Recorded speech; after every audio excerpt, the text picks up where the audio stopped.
Servus, Glück auf und herzlich willkommen zu einer weiteren FC Bayern Reaction. Leute, diesmal zur Pressekonferenz nach dem 4:1 zu Hause gegen Borussia Mönchengladbach. Und bevor wir da reingehen, wie immer dahin, was euch gefällt, was ihr seht, hypen, liken, kommentieren, abonnieren, Glocke aktivieren, wenn ihr nichts verpassen wollt. Und ohne Umschweife rein in den Bums, ist spät. Guten Abend, herzlich willkommen zur abschließenden Pressekonferenz nach dem 4:1-Sieg des FC Bayern hier zu Hause gegen Borussia Mönchengladbach. Die beiden Cheftrainer sind da, Eugen Polanski und Vincent Kompany, und nehmen Ihre Fragen entgegen. Beginnen aber mit dem Statement von unserem Gästetrainer. Eugen, bitte. Ja, guten Abend zusammen. Glückwunsch an Bayern und an Winnie für einen verdienten Sieg am Ende, der von Anfang an relativ klar war. Wir haben von Anfang an gesagt, dass wenn wir bei Bayern was holen wollen, egal ob es ein Punkt ist, ob es vielleicht auch 3 Punkte sind, dann muss natürlich auch alles passen. Ich kann meiner Mannschaft relativ wenig Junge, Alter. Vielleicht 3 Punkte. vorwerfen. Was ich hier vorwerfen kann, ist in der ersten Halbzeit, dass wir, obwohl wir gute Ballpassagen hatten, die Tiefe zu wenig bespielt haben, aber vor allem zu wenig attackiert haben. Das hätten wir deutlich aggressiver, deutlich öfter machen können. Ja, in der zweiten Halbzeit spätestens mit dem Elfmeter und der roten Karte natürlich das Spiel dann schon auch gegeben. Ja, das Spiel war vorher schon durch. Ich gehe mit, da war es ganz durch, habe ich ja in meiner Analyse auch gesagt. Ich bleibe auch dabei, für mich ist keine rote Karte und auch kein Elfer. Alles ist gut. Zum Thema Attackieren. Ja, du musst doch wenigstens schon mal Kimmich aus dem Spiel nehmen. Und selbst das hat man ja nicht getan. Ja. Also, und das ist so einfach, einen User Kimmich aus dem Spiel zu nehmen. Ja. Gewesen. Um alles zu passen, muss auch Bayern vielleicht nicht ihren spielfreudigsten Tag haben. Dafür müssen dann auch Schiedsrichterentscheidungen. Den spielfreudigsten Tag hatten wir auch nicht. Sich jetzt an der Schiedsrichterentscheidung hochzuziehen, Junge, ist erbärmlich. Sag ich dir, wie es ist. Wenn es 0-0 gestanden hätte, würde ich sagen, ja, gönn dir, kannst du dich dran hochziehen, hast einen Punkt. Junge, du lagst 2:0 hinten in München. Dich dann an der Schiedsrichterentscheidung hochzuziehen, ja, damit war das Spiel gelaufen, keine Frage. Es war schon mal im 2:0 gelaufen. Er hat es ja gerade selber analysiert, was seine Mannschaft nicht auf die Kette gekriegt hat. Ja, sorry. Man hatte auch nicht nur ansatzweise das Gefühl, dass Gladbach irgendwie in dieses Spiel finden würde. Ja, so, und wir hatten nicht unseren spielfreudigsten Tag. Ja, wir hatten jeweils 20 Minuten in jeder Halbzeit, wo wir viel Bewegung im Team hatten. Aber ansonsten hatten wir auch Phasen, wo wir sehr gemächlich, sehr behäbig unterwegs waren. Wir haben nicht super schnell gespielt. Wir hatten viele Abstimmungsprobleme, jetzt gar nicht so durch Fehlpässe, sondern durch die Räume. Ja, weil viele neue Spieler auf dem Feld standen. Also, wenn du es dann nicht hinbekommst, eine neu zusammengewürfelte Mannschaft wirklich mal unter Druck zu setzen und mal irgendwelche Akzente zu setzen, hey Junge, dann brauchst du dich jetzt nicht an der Elfmeterentscheidung hochziehen. Ja, wenn das sein Take ist. Ich meine, er sagt allgemein gerade nur Schiedsrichterentscheidung. Es gab noch 2, 3 Szenen, die eine Katastrophe waren, aber auf beiden Seiten, ja, wo Fouls waren, die nicht gegeben wurden, wo Abseits entschieden wurde, also Abseits entschieden wurde, es wurde abgepfiffen und dabei hätte man es laufen lassen können und erstmal gucken, was kommt bei raus. Ja. Weil es dann nämlich kein Abseits war oder sehr, sehr knapp. Vielleicht für uns fallen. So, das hat heute alles nicht gestimmt.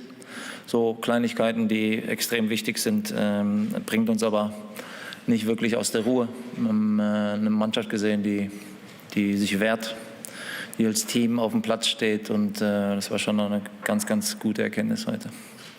Dankeschön. Dann beginnen wir mit den Fragen. Ich glaube, Klaus Bergmann für die dpa. Das ich mal so dahingestellt. Ist der Erste. Ja, guten Abend, Herr Polanski. Eine Nachfrage zu der roten Karte. Wie bewerten Sie die? Regeltechnisch ist es wohl so, und hoffen Sie jetzt wenigstens, dass Rocco Reitz nur ein Spiel gesperrt wird, mit Blick auf Ihre 3 wichtigen Spiele? Ja, am Ende regeltechnisch hin oder her. Ich glaube, am Ende können sie sich immer irgendwie so zurechtreimen, dass es dann regeltechnisch richtig ist. Ich glaube, dass es ein klarer Elfmeter ist, dass es auch ein Halten irgendwo da stattfindet, aber dann schon auch losgelassen wird. Im Fallen extrem gar kein Halten mehr da ist, sondern die Hände versucht noch hochzureißen. Ich glaube, dass der Spieler so relativ vernünftig noch zum Schuss kommt. Also erst Vorteil laufen lässt, der Schuss noch abgewartet wird. Dann Elfmeter und Rot zu geben, finde ich extrem hart, weil es natürlich dann nicht nur das Spiel beeinflusst, sondern auch die nächsten Wochen. Dementsprechend ist das, was ich gesagt habe. Naja, also ich gehe da mit, ja. Für mich ist es kein Elfmeter.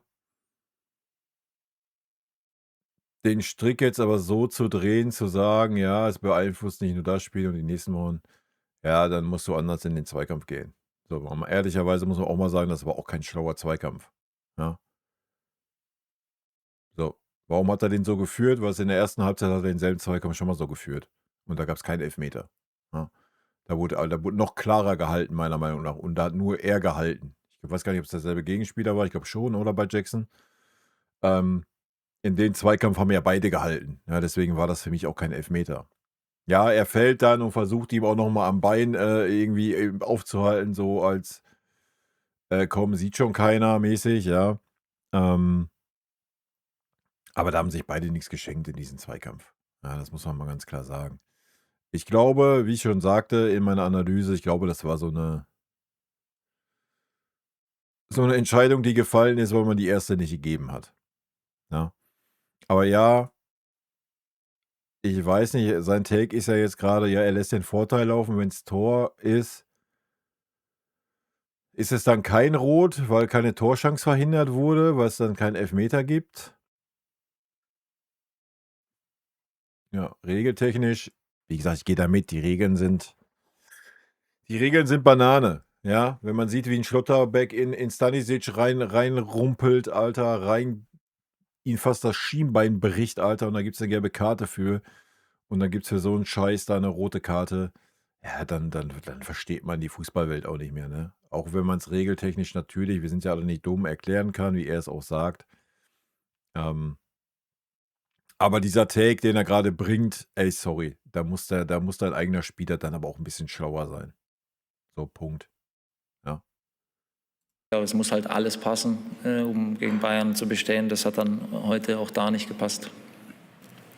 Okay, dann hier vorne bitte, die nächsten Fragen. Ja, hallo, Carsten Kellermann, Rheinische Post. Eugen, ein Wort zu Bolin. Er ist am Ende verletzt raus. Könnt ihr da schon was sagen, was mit ihm passiert ist?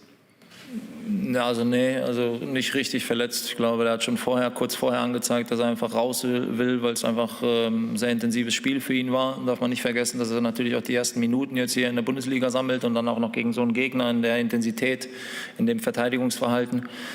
Ich glaube tatsächlich, dass es nichts Schlimmes ist. Dann Mikro noch mal bitte schnell her, der Kollege nebendran auch. Schnell. Komm auf die Seite, ja.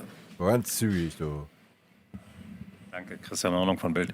Sich den Konter in der 46. Minute zu fangen, siehst du das noch irgendwo positiv, weil die Mannschaft versucht hat, danach unbedingt den Ausgleich zu erzwingen? Oder war das naiv aus deiner Sicht? Ja, also den Ballverlust, den dürfen wir nicht haben. So Konter hin oder her. Also wenn du bei Bayern bestehen willst, dann darfst du den Ball so nicht hergeben, weil es ist ja nicht mal ein richtiger Zweikampf, sondern wir spielen den Ball dem Bayern-Spieler in die Füße. Da dürfen wir nicht reinlaufen. So alles, was danach passiert, auch unsere Verteidigung, wie wir dann zurücklaufen, ist alles super. Und dann kommt halt eine individuelle Klasse, dass man in dieser Aktion nochmal quer rüberlegt und die Ruhe bewahrt. So, da muss man dann auch sagen, das ist dann die Qualität der Bayern.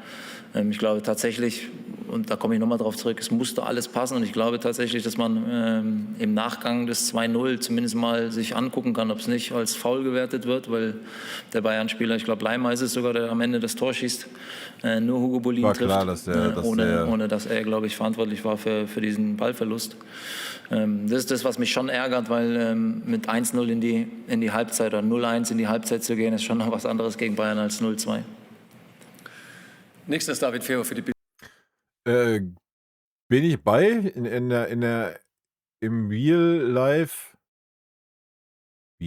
im Real Speed, habe ich mir auch gedacht, ob der Fahrer das noch einkassiert wegen dem Foul von Conny. Ja, Habe ich echt gedacht. Das sah für mich auch nach einem Foul aus. Wenn man seine Wiederholung sieht, sieht man, dass Conny halt zuerst am Ball ist und den Ball spielt. Können wir den Schlotterbeck-Move aus letzter Woche machen? Ist es dann kein Foul, weil Conny erst den Ball spielt und dann in den Gegenspieler reinrauscht? War jetzt nicht irgendwie mit offener Sohle oder sonst was, aber halt einfach es sah auf jeden Fall nicht glücklich und nicht ganz legitim aus. So, ja. Aber der Schiedsrichter hat sowieso eine komische Linie gehabt, was das angeht. Auf beiden Seiten. Ne? Das muss man jetzt auch mal ganz klar sagen. Aber ja, ich hatte den Gedanken auch. Hab mir gedacht, oh, na, ob der das jetzt einkassiert, wegen dem Foul davor. Hat mich auch ein bisschen gewundert, wenn ich ehrlich bin. Aber das war die Linie von dem Schiedsrichter. Das hat er auf beiden Seiten so gegeben. Ne? Das muss man halt auch sagen. Bildzeitung. Hallo Vincent, können Sie schon was zu Manuel Neuer sagen? Haben Sie Hoffnung, dass es... Ja, na klar, Manuel Neuer ist morgen wieder im Teamtraining. Ist kein Problem. Der lässt sich wieder Spritze reinjagen, damit er keine Schmerzen spürt. Und dann steht er gegen Bergamo wieder auf dem Feld und läuft. für Dienstag gegen Bergamo reichen kann? Und vielleicht eine kleine Anschlussfrage an den Elfmeter. Sie als Verteidiger hätten wahrscheinlich gesagt, es war kein Foul, oder? Ich habe mit Absicht, ich habe nicht wieder geschaut. Manu, es ist natürlich, das nächste Spiel ist fast schon da und der hat schon was gespürt am Wader. Wenn es nicht schlimm ist, dann werden wir ihn nicht zu lange verlieren, aber mal schauen. Er hat was gespürt, aber trotzdem will ich nicht zu viel spekulieren. Selber schuld. Ja, hier nochmal Grüße gehen raus an Mini, selber schuld, Alter. Wenn du meinst, du baust auf Manuel Neuer als dein Fels in der Brandung, dein Goalie, ist super wichtig für K.O.-Spiele in der Champions League. Dann weiß ich nicht, ob man dieses Risiko jetzt nehmen musste. So. Ich kann verstehen, dass man den Gedanken hatte, ich gebe Manuel Spielpraxis vor dem Spiel in Bergamo. Ja, den Take verstehe ich natürlich. Ich meine, im Nachhinein können wir immer alle klugscheißer, ne? Ich verstehe den Take mit der Spielpraxis, aber ich habe es ja schon, ich sag's ja seit Wochen, seit Monaten. Seit der Rückrunde musste Jonas Obich als Nummer 1 da hinstellen und gut, und muss gucken, ob der Junge das packen würde oder nicht. Alle 3 Tage liefern zu müssen. So. Das ist der Take, ja. Und das wird bei Manu nicht besser werden. Der wird nicht jünger. Das wird auch nächste Saison nicht besser werden, sollte der Vertrag verlängert werden. Also. Und alles andere, was ich sagen muss, ist, und ich sage das nur ganz objektiv, ne? Also ich komme nach sehr, sehr vielen guten Ergebnissen und ich bekomme eigentlich nur Fragen über Penalties, rote Karte, gelbe Karte. Ich meine, die Mannschaft hat es gut getan heute, ich bin zufrieden. War mein Ärmel ausgeblendet, hier ist ja wild. Ich weiß, dass eine Spiele immer Phase gibt, wo es an die Grenze geht. Das ist natürlich auch normal. Das Spiel wird auf höchste Intensität gespielt. Es kann mal in deine Richtung gehen, es kann mal gegen dich gehen. Und da habe ich alle Verständnis vor. Aber wichtig ist jetzt ganz objektiv zu sagen, die Jungs haben heute geleistet und wir sind einfach sehr, sehr glücklich mit diesem Spiel und die Ergebnis natürlich. Ja. Dann doch schon wieder zurück zur Borussia, bitte. Ja, noch eine Frage. Was nimmst du jetzt aus diesem Spiel mit Blick auf die nächsten wichtigen Wochen, die jetzt vor euch stehen? Was hast du an Positivem gesehen, auch in Verbindung mit dem Unionsspiel? Und siehst du deine Mannschaft gerüstet für diese Phase, die jetzt kommt? Ja, ich habe tatsächlich eine Mannschaft gesehen, die als Team dort agiert und die sich wehrt gegen die Bayern. Ich glaube, auch Ballbesitzphasen hatten, wie gesagt, die wir besser nutzen müssen. Ich habe generell in den letzten Wochen einfach ein gutes Gefühl bei der Mannschaft, dass wir da die Sachen, die wir zu bewerkstelligen haben, bewerkstelligen. Bin da sehr, sehr positiv. Wilder Take. Ich bin jetzt nicht so ganz drin im Gladbach-Game. Aber ich glaube, bis auf den letzten Sieg war das die letzten Wochen jetzt nicht irgendwie the yellow from the egg, oder? Alles, was er gerade aufzählt, werden die kommenden Gegner mit Köln und St. Pauli genauso haben, ne? Bin gespannt. Ich habe die Borussia auf jeden Fall als Absteiger getippt dieses Jahr. Dann ist Taufik Kali für den Bayerischen Rundfunk an der Reihe. Wasser, wie ist das, wenn Harry Kane da ist, schießt Harry Kane die Elfmeter. Aber wenn Harry Kane nicht da ist es dann eine Reihenfolge, die vorher festgelegt ist? Oder schießt derjenige, der sich den Ball nimmt, weil er sich gut fühlt? Oder wie ist das dann in dem Fall? Gibt es da dann auch eine Elfmeter-Hierarchie? Oder wie ist es in dem Fall gewesen? Machen die Jungs das untereinander aus? Ja, wir haben einige Jungs, die auf jeden Fall diese Rolle übernehmen können. Aber ich muss ehrlich sagen, in diesem Moment hatte ich schon das Gefühl, das wird eine Gefühlsentscheidung sein. Und Jamal hat diesen Moment genützt, aber ist einer von unseren Jungs, die diese Elfmeter nehmen kann auf jeden Fall. Also ob es jetzt Jamal... War auch wichtig, dass Jamal sich den genommen hat und das dann auch reingemacht hat. Ich glaube, das hat ihm nochmal einen Push gegeben für die nächsten Spiele. Alice oder Kimmich oder Tom Bischoff kann auch sehr gute Elfmeter schießen. Aber als Spieler weißt du einfach, in diesem Moment kommt eine Gefühlsentscheidung und Jamal hatte dieses Gefühl. Haben wir noch 2 Fragen, glaube ich. Klaus Bergmann noch mal bitte. Ja, Herr Kompanie, was kann denn dieser Elfmeter bewirken bei Musiala? Ist ja jetzt das erste Torwinner der Bundesliga. Es gelingt das ein oder andere Dribbling wieder. Also wie wichtig ist so ein Schritt? Und vielleicht noch, fahren Sie jetzt sehr beruhigt nach Bergamo, nach diesem Spiel? Ich bin einfach, ja, es gab noch, na klar, mache ich Entscheidungen heute, die, glaube ich, in die gesamte Kontext nachvollziehbar sind. Wir haben immer die Karte genützt. Ohne das hätten wir auch nicht geleistet, was wir bis jetzt geleistet haben. Und deswegen habe ich, glaube ich, logische Entscheidungen getroffen. Aber nach den Entscheidungen gab es eigentlich nur einen Moment, der wichtig war. Das war das Gladbach-Spiel. Dann habe ich nicht mehr über Atalanta nachgedacht, um ehrlich zu sagen. Aber klar, heute haben die Jungs gut gemacht. Und ich bleibe noch sehr, sehr ruhig mit Jamal. Ne? Also ich weiß, das... Man muss auch sehr, sehr ruhig bleiben. Da fehlt noch eine Menge. Eine Menge. Ja. Wie es gesagt wurde, das ein oder andere Dribbling. Gefühlt hat er 20 versucht und hat 2 geschafft. So, ja. Hat sich heute ein bisschen Selbstvertrauen geholt durch das Tor. Das hat man auch gemerkt, dass ihm das was bedeutet. Auch mit 1, 2 guten Ballstaffetten mit Lenny zusammen, mit Lennart Kahl. Das sah sehr, sehr gut aus. Aber da fehlt noch eine Menge, als dass man jetzt sagen kann, das ist ansatzweise wieder die Richtung, in die ja schon mal war. Ne? Dass wir schon so viele positive Momente sehen mit Jamal, aber ich schütze ihn trotzdem noch. Und ich habe es schon einige gesagt, weil ich habe es so nur ein bisschen mitbekommen, weil ich bin nicht eine, die zu viel in die Presse mitgeht. Also ich lese das nicht zu viel. Ich habe es nur so ein bisschen mitbekommen, dass man so versucht, schön Jamal gegen den anderen oder so in Konkurrenz zu stellen. Ich sage, noch ein bisschen ruhig bleiben, Jungs. Sie haben seine Verletzung gesehen in Paris. So. Gegen Paris, wenn Sie noch ein bisschen wieder Realität bekommen wollen, können Sie noch mal die Bilder schauen, dann verstehen Sie, wie schwer diese Verletzung war. Und wir sollen jetzt einfach sagen, ich bin sehr, sehr froh und glücklich, dass Jamal schon wieder seinen Moment hat. Er wird irgendwann sein allerbeste Niveau wieder haben und vielleicht sogar noch mehr, weil er sich körperlich entwickelt. Aber jetzt im Moment, es freut mich, was er geleistet hat.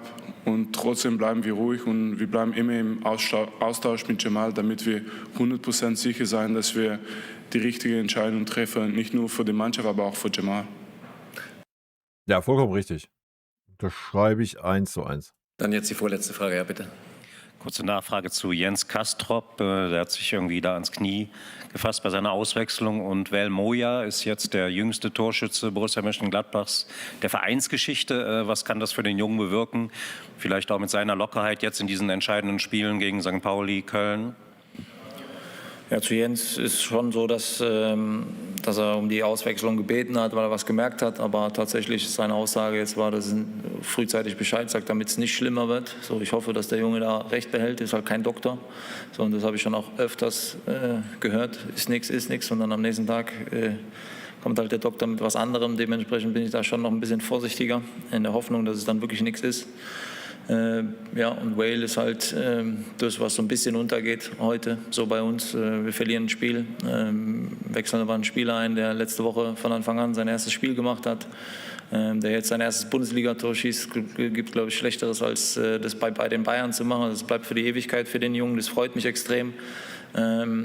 Und wie gehen wir jetzt damit um und wie geht Wale vor allem damit um? So im besten Fall nimmt er das mit im Schwung fürs nächste Heimspiel. Ich glaube, dass er bei den Fans sehr, sehr gut ankommt, bei der Mannschaft sowieso, bei mir. Wichtig, dass es dann auch in die richtige Richtung geht. Ich freue mich extrem für den Jungen und wollen den natürlich dann auch da immer wieder mitbegleiten. Dann beendet Daniel Montazzeri für den Spiegel. Herr Kompany, eine Frage zu Nicklas Jackson. Der hat, glaube ich, das erste Mal in der Startelf gespielt seit Eindhoven, wenn ich nicht täusche. In dieser Saison hat er recht viel Kritik abbekommen von außen. Heute ein Tor gemacht, 1,5 Vorlagen. Wie sehen Sie seine Leistung und welche Rolle wird er wohl spielen in den nächsten Wochen? Er hat sehr gut gespielt, aber